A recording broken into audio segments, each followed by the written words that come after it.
Hello, welcome back to Texoma Classics. My name is Brandon, I'm the upholsterer here. Today we're going to be talking about a 1955 F100 that we're working on. This particular truck has a black vinyl interior. The grain of this vinyl is Corinthian, and he decided to go with a plain bench seat, but we wanted to add a little pop to it, so we put red stitching around the piping.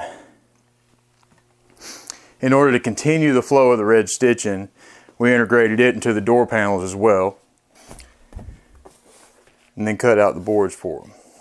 We found a white vinyl that matched the grille and decided on a design that would complement the truck well. Using the shapes that are included into the grille, which is actually the angled shapes, we took those and stood them up parallel next to each other and came up with the spire design of the headliner, making the white vinyl the focal point coming off of the dome light. We also used a black with red perf material for the vinyl on the headliner. And we're going to be going with black visors as well and black loop carpet. Thanks again for joining us.